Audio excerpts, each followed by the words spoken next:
どうも、ワンピースの画像トーク仮面 YouTuber、ゆえてなんぼのゆでろんです。ありがとうございます。いいね。チャンネル登録してね。今回は週刊少年ジャンプ2022年26号、ワンピース最新話、1050話、誉れを考察していきます。一緒に考えていきましょう。よろしくお願いします。1050話のスタートは、奈落へ落ちていくカイドウ。コメント欄で教えてもらいましたが、カイドウの誕生日は5月1日。そのカイドウが逆さに落ちていますから、カイドウの世界がひっくり返って1050話。そしてカイドウはルフィの攻撃によって角が一つ折れており、さらにワノ国の地下深くマグマの中へドボンと落ちました。これが1050話の話数の語呂合わせ。一つ目、ドガマでしょう。5は語呂合わせではガと読むそうです。ドガマは2週間前考えたようにそのまま釜のことですから、おでんの釜茹での系統かかっているでしょう。9ヶ月前、こちらの動画ではワノ国編終盤予想としてパンクハザードで見た巨大なドクロとのリンクから、ドクロの島鬼ヶ島そのものが沈んでおでんの釜茹での系返しが行われると考えましたが、ワノ国の地下のマグマによって釜茹での系返しが表現されているようです。そしてマグマにはビッグマムも落ちており、何やら海底がひび割れて不穏な匂いがしています。一方、落下したルフィを受け止めるヤマト、その表情、それは可愛い。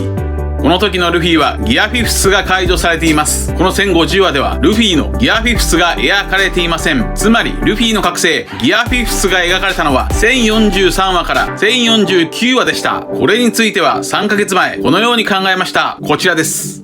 皆さんはお気づきでしょうか。おそらくルフィは1040話から1049話の間の街道戦で覚醒するでしょう。であれば1040話から1049話の話数の語呂合わせで重要となってくるのが樹脂です。その中でもポイントになるのは1043話、樹脂の実です。1043話でルフィは覚醒すると考え、そして本当に真っ白なゴムの天然樹脂のようにドロッとルフィは覚醒しました。またこちらの動画で半年前から考えてきたように、ルフィイコール本物の神、太陽の神ニカにもなりました。そしてルフィがニカに覚醒した範囲はやはり1043話樹脂の実から1049話でした。しかし1043話で覚醒する1049話までが重要。ルフィのゴムゴムの実はゴムゴムの実ではない。ルフィは本物の神、太陽の神ニカ。ここまでは事前に読み解けて順調でしたが、ニカの正体が白いゴムの木の天然樹脂ラテックスの原獣であるという解説は結局行われませんでした。ニカとは何なのか、今後ニカの詳細が語られるまで待ちましょう。脱線しましたが本編に戻りましょう。ここでルフィの勝利確定ナレーションがされています。ワノ国上空鬼ヶ島ドクロドームの戦い、勝者カイドウ改めと、ここで一旦ナレーションは終わっています。それはなぜでしょうか。2週間前こちらの動画ではこのように考えました。こちらです。まだです。ルフィは1041話でお前だけは絶対にワノ国から追い出してやると言っていました。つまりカイドウがまだ地中にいるならそれは追い出してはいません。しかも光月家の跡取り桃之助の戦いも終わっていません。光月おでんが残したカイドウの古傷も開いていない。そう、カイドウがワノ国の地中にいる時点ではカイドウをワノ国から追い出したことにはなりません。だから2週間前カイドウは再び復活してルフィにもう一撃やられてワノ国から追い出されるはずだと考えましたが、この1050話では想像を超える形でカイドウはワノ国から追い出されるようです。話を続けましょう。場面は変わって花の都の男と天狗山秘訣。ここで男は今は亡き安家を思い出して忍んでいます。以前も考えたように安家が命を懸けてハンジへのトリックを変更したからこそ鬼ヶ島への奇襲を成功できました。そんな安家は男のために自ら人造悪魔の実スマイルを食べていたようです。そして火祭りの夜盛大に空へと舞い上がる空船の明かり、それはいわば1050話の話数の語呂合わせ2つ目、線香。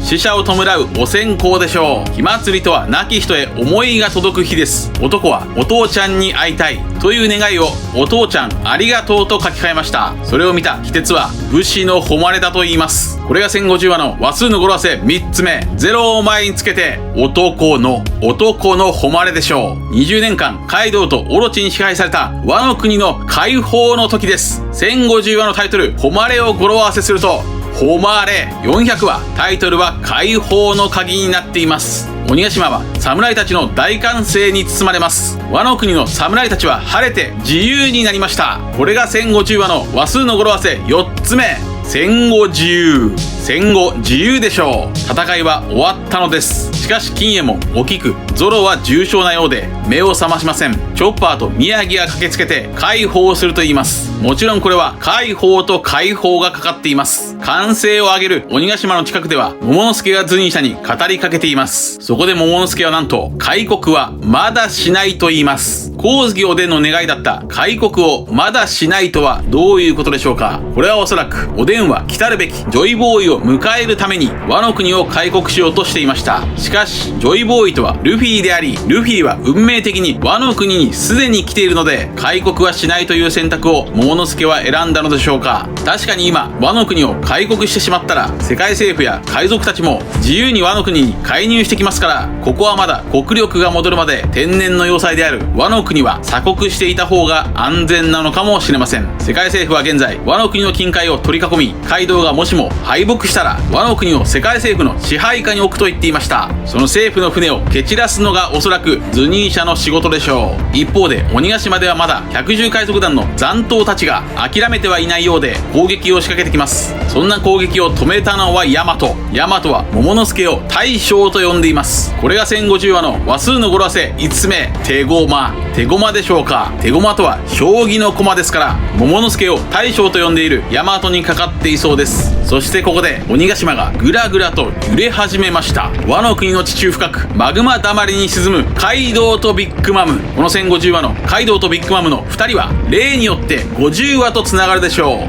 う。50話では与作とジョニーが波に海に落とされていました。2週間前50話のミホークと桃之助がつながると考えましたが、4校2人と与作とジョニーがつながりました。場面は変わってうどんの囚人採掘場。なんと海底火山が大噴火。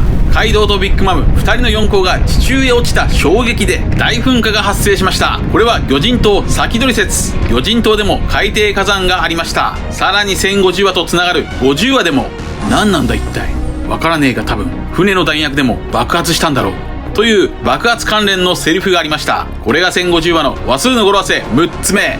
怒号。怒号でしょう。怒号とは辞書によれば怒り叫ぶという意味の他に、風や波が荒れて激しい音を立てることでもあります。そしてこの噴火のシーンに合わせて勝利確定ナレーションの続きが示されています。ワノ国天井決戦、勝者麦わらのルフィ。つまり2週間前に考えたカイドウ復活の可能性は外れました。ルフィはワノ国からカイドウを追い出すと言っていたので、まだ続きがあるだろうと考えましたが、それは大噴火という自然現象によって達成したかもしれません。つまり噴火の爆発でカイドウとビッグマムはワノ国から追い出されたのではないでしょうか。だからこそこの大噴火のシーンでルフィの勝利確定ナレーションが示されたのでしょう。やはり小田先生の発想力ははるかに上です。ただし光月おでんがつけたカイドウの傷は開きませんでした。この要素は使われませんでした。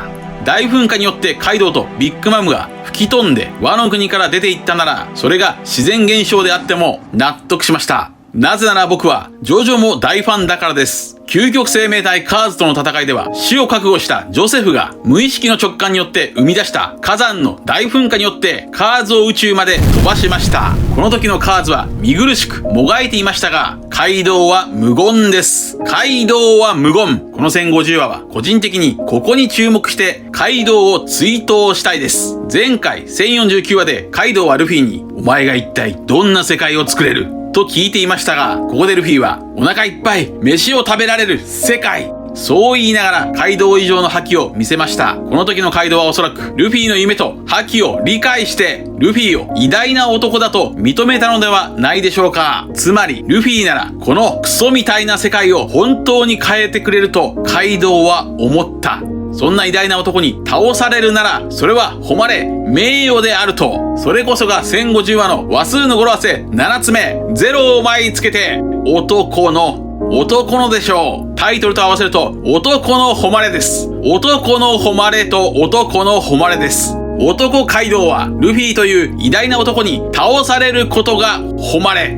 この描写を読み解くヒントは994話のカイドウと金右衛門です。994話でカイドウは、死は人の完成だ。そうだろう？終わろうか。このように言われた金右衛門は、うぬぼれるなカイドウ。貴様にやられて誉れなどない。と言っていました。つまり、侍の世界、男の世界では、偉大な男に倒されるなら、それは男の誉れ、名誉であると読み解けます。カイドウはルフィを偉大な男だと認めた。だからこそカイドウは無言。カーズのように見苦しく、もがかない、叫ばない。それこそがカイドウの美学。思い返せばカイドウは、ルフィを殺そうと思えば、何度でも殺せた。なのに殺さなかった。それはルフィに希望、ジョイボーイを感じていたから。ジョイボーイを待っていたのは、光月おでんやヤマトだけじゃない。カイドウもジョイボーイことルフィを待っていた。だからカイドウはワノ国に座っていた。10歳の頃から殺し合いの道具として利用されてきたカイドウはもう心の底ではそんな殺し合いの螺旋から降りたかった。自分が認める偉大な男に心のどこかで殺して欲しかった。男は死に場所を探していた。そして1013話でルフィを倒したカイドウは、人間は希望を捨てねえ。いや、捨てられねえのさ。俺はしくじった。お前の首を切って勝利宣言をすべきだったんだ。ルフィを倒したこの時のカイドウは、カイドウ自身が一番ルフィに希望を感じていた。だから CP0 に邪魔された時、カイドウは絶望の表情だった。無限の殺し合いの螺旋から降りたい。最強という座から降りたい。それこそがカイドウの本当の願いだった。最強生物カイドウの常人には理解できない願い。それが火祭りの夜に叶ったかもしれません。個人的にはこのように考えましたが、しかし、カイドウとビッグマムが大噴火によってマグマだまりからもしもワノ国の外へ吹き出されたなら、まだ生きている可能性があるかもしれません。また生きちまった。うまくやったよ、白ひげのジジイは。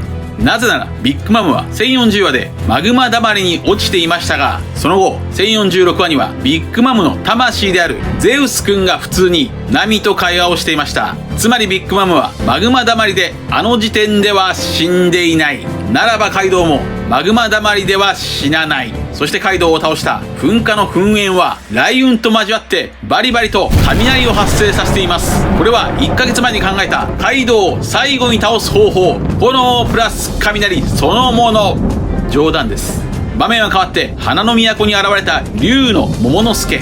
都の人々は桃之助をカイドウだと勘違いしますが、桃之助はあの噴火はカイドウが敗北したことを表す締め太鼓だと表現します。締め太鼓とは歌舞伎の終わりに叩く太鼓のことであり、その別名は猿楽太鼓。つまり猿神となったジョイボーイことルフィの解放のドラムとつなげていそうです。そして桃之助はポワンと煙を出して、ついにおでんに似た桃之助が登場と思いきや、出てきたのは桃之助ではなく光月ひよりと赤鞘たちです。その人影はきっちり描かれていませんが、金右衛門と菊は重傷ですし、アシュラはすでに亡くなっています。となると煙の中の人影はおそらく桃之助、日和、伝次郎、川松、雷蔵、猫マムシ、犬嵐、伊蔵、忍、合計9人でしょうか。それこそが真の9つの影になるのでしょうか。光月時の歌9つの影についてはまず955話で描かれていました。これが1度目の9つの影でしょう。そして前回1049話でカイドウが奈落に落ちた姿が数字の9なので、これが2度目の9つの影。これに加えて次の1051話では3度目の9つの影が表現されそうです。そして花の都の人々の前に現れた死んだはずの小紫や赤鞘9人男たちは、ワノ国の人々から見ればいわば光月家の亡霊です。これが1050話の話数の語呂合わせ8つ目、亡霊降臨。亡霊降臨でしょう。1話語呂合わせ的にはその形から棒と読むそうです。オロチが恐れていた亡霊、ワノ国の人々が待っていた亡霊、光月家の亡霊が目の前に現れました。そして伝次郎はワノ国の新しい将軍をお連れしていると言います。もちろん新しい将軍は大将桃之助でしょう。それこそが亡き人へ思いが届いた火祭りの夜のワノ国の夢。まばゆき夜明けを知る君となる。本編の考察は以上です。続いてはいつものように次号1051話の展開を話数の語呂合わせから読み解きましょう。次号1051話の話数の語呂合わせ予想1つ目は天下一。天下一というのはどうでしょうか。語呂合わせ的には5と9をかと読みます。ワノ国の戦いの終戦後、桃之助が将軍になり天下一。そして四皇街道を撃破したルフィの名前が世界に広がって天下一。これはモルガンズあたりがアプーから情報をもらって全世界に号外を出すかもしれません。1051話の話数の語呂合わせ予想2つ目は人の合意。人の合意というのはどうでしょうか。流れ的に和の国の新しい将軍に桃之助がつくと予想できますから、それを人々が合意するでしょう。1051話の話数の語呂合わせ予想3つ目は天外。天外というのはどうでしょうか。天外とは空の果て、遠く離れた土地という意味なので、もしもカイドウとビッグマムが噴火で飛ばされたなら、2人がぶっ飛んでいる姿が描かれるかもしれません。もしくは遠く離れた土地、聖地マリージョアの五老星が登場するかもしれません。1051話の話数の語呂合わせ予想4つ目は手飼い。手飼いというのはどうでしょうか。手飼いとはペットのことですから、世界政府の手飼いの猫ロブルッチや和の国を取り囲む政府の手飼いの艦隊が動き出すかもしれません。その政府の船にはもしかしたら象つながりで CP0 の下っ端になったスパンダムが乗船しているかもしれません。そしてまた1051話はおそらく51話とつながるでしょう。51話はミホーク VS ゾロですが、51話ではゾロのクイナへの思いも描かれています。2年前こちらの動画で考えたように、クイナとは女性の悔しさを表すキャラクターであり、それはヤマトとリンクすると考えましたから、クイナイコールヤマトなら1051話にはヤマトに注目が集まりそうです。それは例えば1051話には光月おでんにそっくりな桃之助が描かれてヤマトは涙する。以上です。皆さんはどう思われましたか。ご意見や考察してほしいなどがあればコメント欄までよろしくお願いします。ありがとうございました。チャンネル登録やコメントよろしくお願いします。